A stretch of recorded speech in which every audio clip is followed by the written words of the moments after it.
Visions teach, says the objector, that the Negro race is not human. We deny it. It's the same kind of thinking, and that she referred to it over and over again, that the amalgamation that she's talking about, that was the reason for the flood between humans, had to do with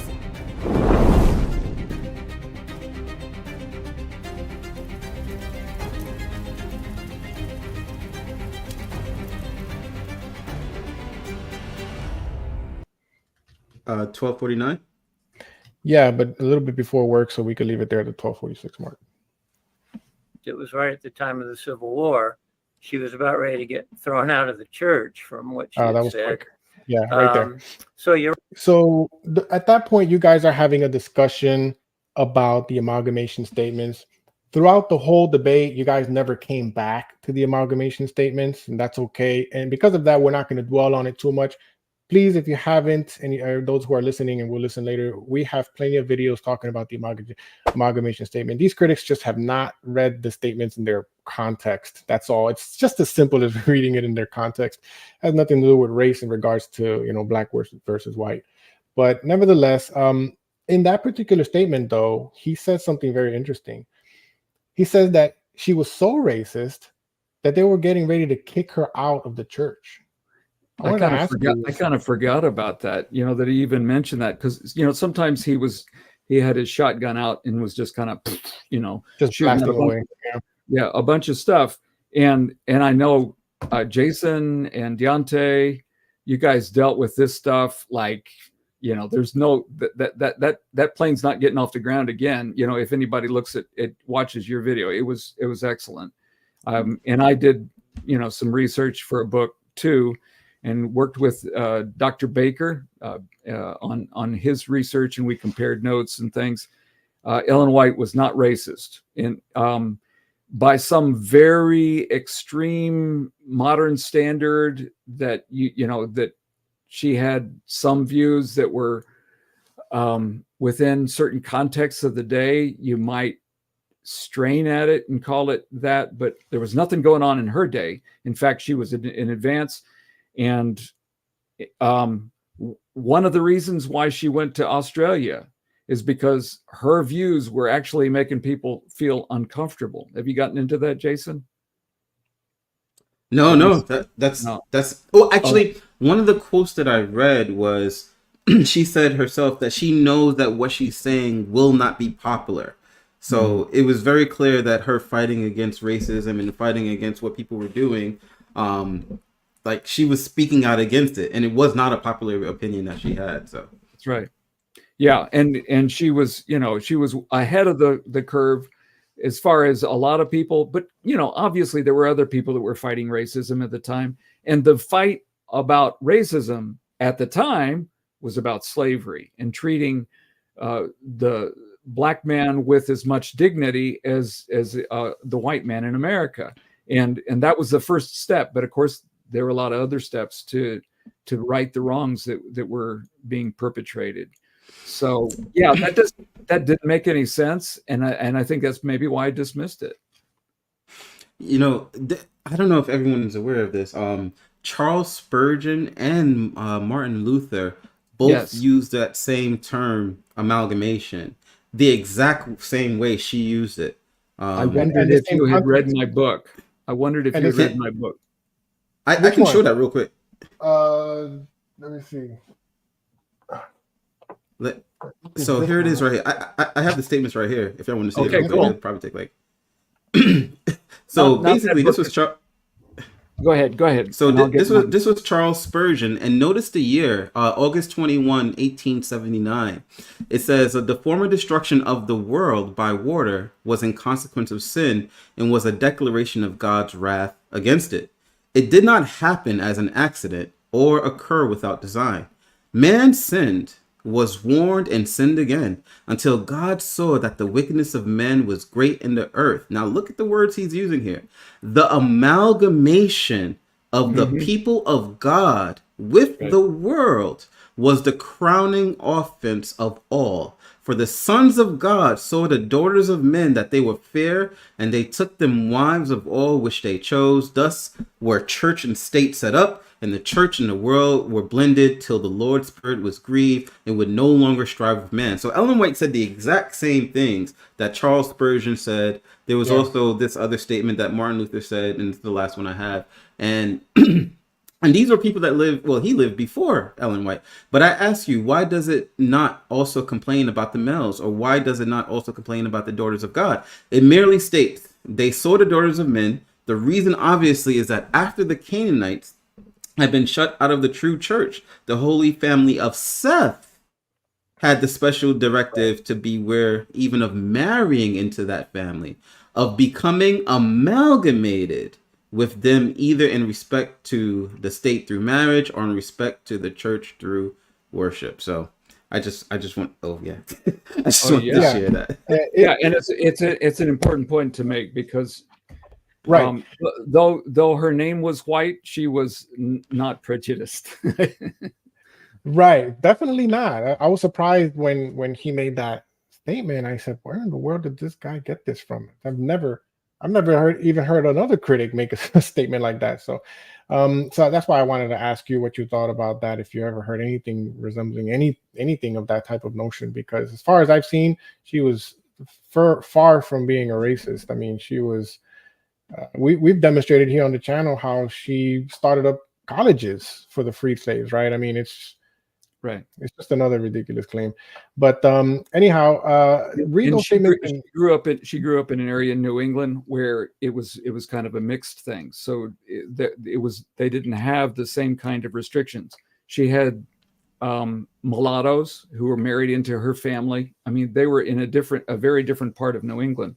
So it just doesn't make sense. And there is some discussion about her ethnicity, and I'll leave that out there for now, but I have my opinions, and maybe we can talk about it some other time.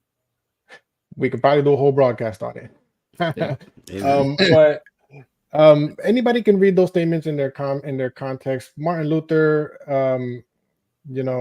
Spurgeon, they hit the nail on the head with it. Contextually, they're referencing basically Genesis chapter 6 and Cain, Seth versus Cain. I mean, that's what they're talking about, right? So I often don't know why the critics make such a big deal out of it, when all I have to do is read the context and see that has nothing to do with what they're talking about. But they just keep hammering away at the same rusted nail, I guess.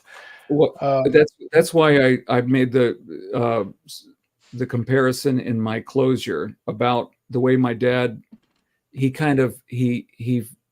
made an image out of a simple thing so that he could kind of justify himself.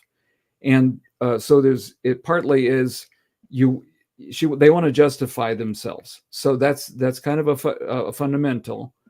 And if you already believe ill of somebody, or if you believe good about somebody, the amount of evidence that you need to decide to go the other way is got to be really extreme. Because if you really think somebody's bad, if somebody says something bad about them, you're willing to accept it, with very little evidence. If you think good about somebody and somebody says good about them, you don't need that much evidence. And if they start talking trash about them, you don't believe it because you already think well of the person. And I think we see that, with these the acceptance of too little evidence, too quick to jump to something. Yeah, for sure. Let's go on and continue with some of the contents of the video, and then get your comments on that as well. But I wanted to say that if anybody has questions in regards to the topic at hand, please go ahead and just type them into the chat, and then we'll broadcast them towards the end. Hopefully we have the time to do that, right? I don't want to hold up Pastor Morgan's too much of his time, but please do that, and just make sure that they're on topic. If there are questions that are not on the topic, we're not going to broadcast them, because we got to make sure that we delve deeply into the topic at hand. So. Put the letter Q before it. It'll make it easier for us to find. Yeah, please do that. The letter Q or the word question, and that'll definitely help. I want to show another clip now, Pastor Morgan. This clip is going to be in conjunction with a second clip. So the second one after that, Brother Jay, will be 50 minutes and 20 seconds, just to compare to this one. And then I want to get your thoughts, Pastor Morgan, on what he's going to say here. Go ahead. Concerned, but it was still a very racist pamphlet. And both Ellen and James endorsed what Smith said. They sold his books, and this got Ellen off the hook. But it was still very much a racist explanation. F.T. Nickel knew that good and well, Go ahead and he pause right there. deliberately covered it up. That's actually not the one I was thinking. It's the one after this. But anyway, I wanted to get your thoughts on this. I really didn't want this to slide because a lot of critics want to bring this up about the amalgamation. I suppose we can end the amalgamation portion there. But in regards to when Smith sold the book defending Ellen White on the amalgamation statement, and he was evidently a bit more racist in the book. And so they used that to accuse Ellen White of racism because he sold his book, and I guess apparently she helped him sell his book. What do you think about that? Yeah, well, when I was researching my book here, Journeying to the Same Heaven, Ellen G. White, the Civil War, and the goal of post-racialism, I looked into those things fully, and I've got a document where I go through all of the evidence. That's why I wondered if you had seen that, Jason, on academia.edu, because you were using some of the same stuff that I had, and it makes me feel good if you didn't read my paper, because it means that you came up with it on your own, the same evidence. It was the Lord.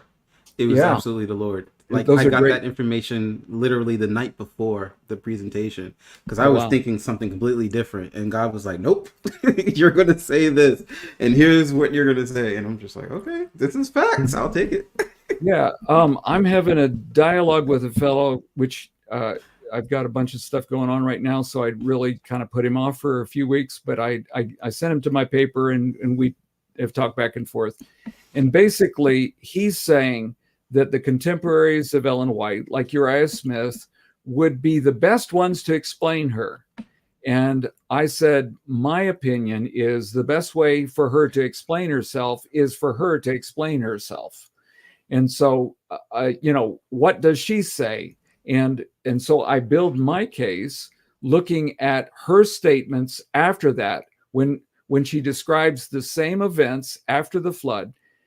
There's kind of a jump between spiritual gifts, where the original ones, are talked about, to patriarchs and prophets, which is, okay, so from 1864 to 1890, then they're not talking about animals or any of those kinds of things that were in the first one, and each one has to be looked at very carefully. But I thought, isn't there something in between? And I did. I found that there was a statement in between, and that's in the document, and it's the same kind of thinking, and that she referred to it over and over again, that the amalgamation that she's talking about, that was the reason for the flood between humans, had to do with the godly race of Seth, like Luther and Spurgeon. Spurgeon? What is it? Spurgeon. Spurgeon. Yeah. Spurgeon, Luther, not Spurgeon. That's a fish. Anyways, Spurgeon is that the emphasis is on the line of Seth crossed over, and that was what brought all that wickedness, and so it all made sense in her intermediate statements. And so then I built the case on what she said, and I think that's the soundest way to look at it. And then, as you said, Jason, it lines up with what the scriptures were describing as well. So that makes the most sense of her statements about what brought on the flood. Now, there is other amalgamation we're talking about that has to do with beasts, and that is another kind of discussion, and we see some strange life forms before the flood that are buried in strata, but that's a different matter. That's a different matter. And it's connected to the statement in the Bible that talks about violence, that violence was on the earth. So there was kind of a more violence as a result of some of these mixes with the animals, there's some pretty big creatures that you wouldn't want to meet in a dark alley. So I basically, wanted to. I was going to say, basically, you're saying that the best way to compare her statement is not so much by what others have written, but basically what she says herself, right? Yeah, all Uriah Smith can do is guess. So, because I did hear him correctly, right? He said that Uriah Smith was confirming that her statements was against black people and it was racist. Is that was pretty much what he was saying? Yeah, well, because he brings up examples of certain races. This is what Edwin said, that it was more racist, that he said, but even if you look at those statements, and I've had some others that have analyzed it, you did that. Actually, I did that. Yeah, I have it right here. I have it right here. So if anybody did not see that video, the ADL video on racism, that was new. Yeah, go for it. Yeah, I can't go over it now because it'll take too long. But the crucial points, right? What he was saying is that they were referring to the Bushmen of Africa, the Hottentots, the Digger Indians, right? And that's the only part that they read. But if you actually read the first sentence of that paragraph or that pamphlet, the first two sentences, this is what Uriah Smith says from the beginning about Ellen White's amalgamation statements. He says, the visions teach, says the objector, that the Negro race is not human. We deny it. They do not so teach. And then he goes on and explains about the wickedness and the corruption of the humanity. But from the very beginning, his very first thesis statement is that she was not talking about the Negro race. She was not saying racist statements. And then sandwiched in between that statement at the end of the whole pamphlet, then what about all this ado over the charge, which is itself false, that the visions teach that the Negro is not a human being. What does it amount to? It is simply an effort to create prejudice in the minds of the people, unworthy anyone who makes any pretensions to being a Christian or even a gentleman. And so, like, when you watch the rest of that video, I won't tell you about all the details now, but you'll see that those three that he mentioned, the Hottentots, the Huguenots, and I forgot the other one, they really had moral corruption. Like, they were really messed up morally. And so that was the emphasis. Yeah, that's what you brought out. It's like, oh yeah. So even, you might think it was a racist kind of statement, but he was saying that there have been mixes of whatever, that created races that were lower in state because of their morality, lower in state also for their simplicity and whatever, that they don't grasp things. And the Digger Indians, do some reading on the Digger Indians, but that still doesn't mean you mistreat them. And that's something that, people did do in those days. And that's what's wrong. But you allow those same people who have been denigrated to have the influence of Christianity, to have the influence of higher morals, and even those low state, very primitive civilization kinds of people will rise higher, because the gospel is what helps people to make their way higher in stature, in morality. Mm-hmm. You guys really need to watch that video. I remember when you were going through that and showing some of the pages as well. So there is a section on our channel where Jason did a very good job putting all of the topics in order. You could just find the the category, the playlist on racism, and you watch those videos there and watch this one specifically. I think you'll really find it informative. So the critics will make the claim that Ellen White endorsed it because of what Uriah Smith wrote in that book, but the critics haven't read that quote itself in its context, the ones in Uriah Smith's book. So, and one other thing about her endorsement of stuff, she didn't read everything with a fine-tooth comb. So sometimes she would appreciate something that was well written, that presented a case, but she didn't go into the details of it. She was magnanimous with Martin Luther, but Martin Luther didn't have all the truth. She was magnanimous with people. That's probably why they don't understand it, is because Ellen White was very magnanimous, which means that she could be gracious with people that maybe have not all the truth. And because she saw them making progress, or because she saw them making a contribution. And that has more to do with the critics' view of Ellen White than it has to do with her. Yeah, I wouldn't say that. I've endorsed websites, not necessarily meaning that every single thing written on the website I may agree with, you know. So I think it's a bit of a stretch for the critics to even make that claim from the very beginning. But anyway, go ahead. Can I address something real quick? Because this statement, you know, what Willie Uriah and her editor defended is cross-bearing C's. Basically, there is this argument out there that Willie White, W.C. White, basically confirmed that this is what she was talking about. And what they're getting this from is this magazine called Spectrum. And I really wish that people would just read the whole thing. Because like I have the magazine right here. So basically it was Spectrum June 4th. And the title of it was called Amalgamation of Man and Beast. What did Ellen White mean?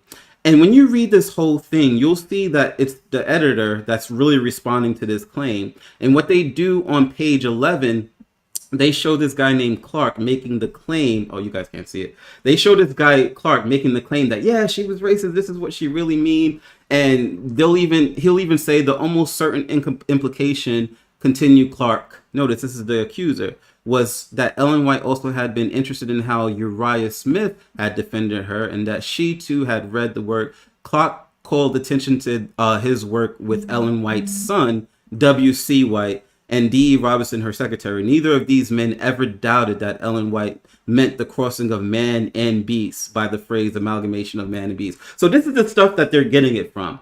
But what they do is you'll see just that quote on all the anti-Ellen White websites. But the very next page where the defense comes, you won't see. So if you just read page 12, and you'll see how the person defends it, basically on this paragraph right here. And what it says is, it was now about 9:45 and Kern called on Marsh. He began with a few words of praise for Clark. So you can see it was a debate. And he noted that they were good friends who merely had a professional experience and a professional difference of opinion on these statements. He then called attention to the definition of amalgamation given by J.R. Bartlett in 1859. Should I make this bigger? I want everybody to see this. So it says this: Dictionary of Americans. In the United States, the word amalgamate was applied universally to the mixing of black and white races. He noted, and only since the turn of the century had hybridization become a perfectly satisfactory substitute. But at the time Ellen White wrote the amalgamation statements, the amalgamation of man would call to the mind of the general reader a fusion of two races. In this case, the ungodly race of Cain and the godly descendants of Seth. Wow. Neither the language of the statements themselves, the scriptures, the findings of science, nor any other statements from the writings of Mrs. White demanded the conclusion that man had crossed with beast. This is very clear from the rest of the paragraph that Ellen White's statement had everything to do with the descendants of Seth and the descendants of Cain, the same thing that that Spurgeon had said, the same thing that Luther had said. People got to stop with these crazy claims of that Willie White in Spectrum magazine. It's nothing in context. I'm sorry, I just had to get that out there. Yeah, and it's as important enough to our, that if we didn't even get onto the rest of this stuff, this really is a fundamental thing, because it is about character, and it's about some things that are very prejudicial. So it's important that we make it clear. Yeah, so let's do this. Good stuff. Now let's go on to the next part of the video. It's I think it's what did I say? 14 minutes 9 seconds, if I'm not mistaken. Right. So let's move on to this portion right here. I want to hear this portion, and then I'm going to compare that to the 50-minute mark, 20 seconds. and then get your thoughts on it, Pastor Morgan. Go ahead.